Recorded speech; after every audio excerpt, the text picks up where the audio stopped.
नमस्कार दोस्तों। आज का पहला प्रश्न है, हाल ही में आईसीसी महिला अंडर 19 टी20 वर्ल्ड कप 2025 का खिताब किस देश ने जीता? यह जीता है दोस्तों भारत ने। भारत ने फाइनल में दक्षिण अफ्रीका को 9 विकेट से हराकर लगातार दूसरी बार यह ट्रॉफी जीती है। इस पूरे टूर्नामेंट में भारत एक भी मैच नहीं हारा है। अगला प्रश्न देखने से पहले मैं आपको बता दूं, मैं इस चैनल पर डेली के most important current affair question लेकर आता हूं। कृपया आप इस चैनल को ज़रूर से ज़रूर सब्सक्राइब कर लें। अगला प्रश्न है, विश्व आर्द्र भूमि दिवस हर साल किस तारीख को मनाया जाता है? यह मनाया जाता है 2 फरवरी को। हाल ही में भारत ने बसोरडास यानी अर्थात very short range air defence system missile के 3 सफल परीक्षण किए। इसे किसके द्वारा विकसित किया गया है? इसे विकसित किया गया है दोस्तों डीआरडीओ के ही एक यूनिट है, रिसर्च सेंटर इमारात, इसके द्वारा इसे विकसित किया गया है। यह एक मिसाइल है जो short range air defence system के लिए कार्य करता है।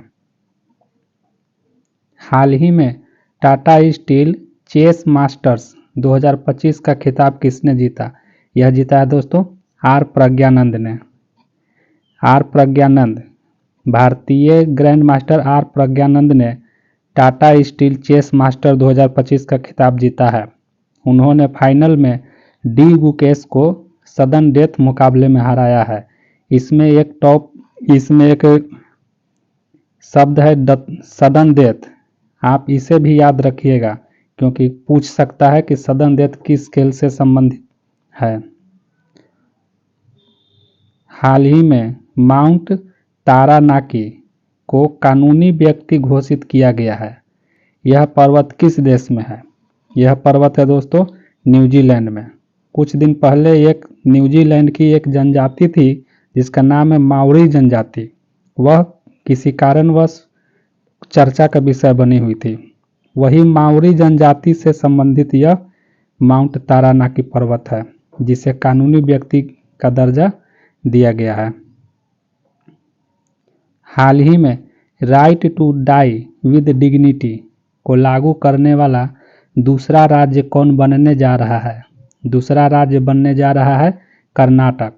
पहला राज्य बन चुका है दोस्तों केरल, अब दूसरा राज्य बनेगा Karnataka. Right to die with dignity, इसका मतलब ये होता है कि अगर कोई व्यक्ति किसी ऐसे बीमारी से ग्रसित हो जो काफ़ी मुश्किलों का सामना कर रहा हो और उसे अगर लगने लगे कि इस बीमारी का सामना करने से अच्छा है मर जाना, तो वैसे लोग स्वेच्छा से अपने आप को मार सकते हैं। इसके लिए यह बना है right to die with dignity. यह लागू करने वाला पहला राज्य केरल और दूसरा राज्य कर्नाटक। हाल ही में प्रकाशित पुस्तक द महात्माज मैनिफेस्टो के लेखक कौन हैं? तो इस पुस्तक के लेखक हैं राजेश तलवार। यह किताब महात्मा गांधी की हिंद स्वराज पर एक क्रिटिकल व्यू प्रस्तुत करती है। अर्थात महात्मा गांधी की लिखी गई किताब हिंद स्वराज के बारे में यह किताब एक आलोचनात्मक विवरण प्रस्तुत करता है। गांधी जी के द्वारा लिखा गया हिंद स्वराज, इसे गांधी जी ने 1909 में इंग्लैंड से दक्षिण अफ्रीका जाते समय लिखा था। 1910 में ब्रिटिश सरकार ने इसे बैन कर दिया था। आपको 2 किताब याद रखने हैं। पहला हिंद स्वराज जिसे महात्मा गांधी ने लिखा था और दूसरा द महात्माज मैनिफेस्टो, यह किताब राजेश तलवार ने लिखा है। इस किताब की वजह से महात्मा गांधी जी का लिखा हुआ किताब हिंद स्वराज भी चर्चा का विषय बना हुआ है। हाल ही में भारतीय सरकार ने किस देश में रह रहे भारतीय नागरिकों के लिए आपातकालीन निकासी सलाह जारी की है? अर्थात भारत सरकार ने उस देश में रहने वाले भारतीय नागरिकों से यह आग्रह किया है कि जल्द से जल्द वो देश को छोड़ करके वापस आ जाए। यह देश है दोस्तों अफ्रीका महादेश में एक देश होता है कांगो। यह कांगो देश में यह सलाह जारी की गई है। जारी करने का कारण क्या है? तो M23 नाम का एक विद्रोही गुट है जो कांगो लोकतांत्रिक गणराज्य देश में अपनी गतिविधियों को बढ़ा रहा है। इसी वजह से यह सलाह जारी की गई है। यह भी पूछ सकता है दोस्तों कि M23 विद्रोही गुट किस देश से संबंधित है, तो यह संबंधित है दोस्तों कांगो से। पहली रायसीना मिडिल ईस्ट कॉन्फ्रेंस 2025 का आयोजन कहाँ किया गया है, तो पहला रायसीना मिडिल ईस्ट कॉन्फ्रेंस आयोजन किया गया है आबू धाबी में। संयुक्त राष्ट्र महासभा द्वारा हर साल फरवरी माह के 1 से 7 तारीख तक कौन सप्ताह मनाया जाता है, यह मनाया जाता है दोस्तों विश्व धर्मीय सौहार्द सप्ताह। हाल ही में 3 फरवरी 2025 को बेल्जियम के नए प्रधानमंत्री कौन बने हैं, तो ये बने हैं वाट डी बेवर। हाल ही में इंटरनेशनल बिग कैट अलायंस को एक अंतर सरकारी संगठन के रूप में स्थापित किया गया है। इसकी शुरुआत किस देश ने की थी, तो इसकी शुरुआत की थी भारत ने।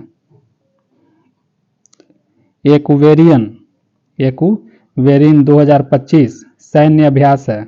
यह अभ्यास किन दो देशों के बीच आयोजित किया जाता है, यह किया जाता है भारत और मालदीव के बीच। हाल ही में एग्री हब को किसके द्वारा लॉन्च किया गया है, तो एग्री हब को लॉन्च किया गया है इलेक्ट्रॉनिक्स और सूचना प्रौद्योगिकी मंत्रालय तथा इंदौर ITI दोनों के द्वारा यह लॉन्च किया गया है। हाल ही में माई नरेगा ऐप का नाम है माई नरेगा ऐप किस जिले में लॉन्च किया गया है, यह लॉन्च किया गया है बाड़मेर जिले में, राजस्थान के बाड़मेर जिले में लॉन्च किया गया है। हाल ही में भारत सरकार ने बीमा क्षेत्र में प्रत्यक्ष विदेशी निवेश अर्थात FDI की सीमा कितने प्रतिशत कर दी है, तो जैसा कि आप लोग जानते हैं दोस्तों, हाल फिलहाल में भारत सरकार ने अपने बजट पेश किया है। इस बजट में इसने यह सूचना दी है कि बीमा क्षेत्र में प्रत्यक्ष विदेशी निवेश यानी FDI जो पहले 74% था, इसे बढ़ाकर 100% कर दिया गया है। इसे इम्पोर्टेंट मानकर याद रखेंगे, यानी कि इंश्योरेंस सेक्टर में 100% FDI लागू कर दिया जाएगा, पहले से 74% लागू था।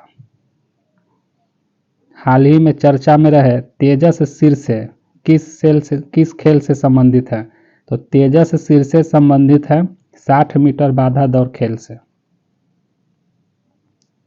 हाल ही में केरल के पश्चिमी घाट में खोजी गई एलेटारिया फेसिफेरा और एलेटारिया ट्यूलिपिफेरा किसकी नई किस्म है, यह दो नई किस्में हैं हरी इलायची की, जो कि केरल के पश्चिमी घाट में खोजा गया है।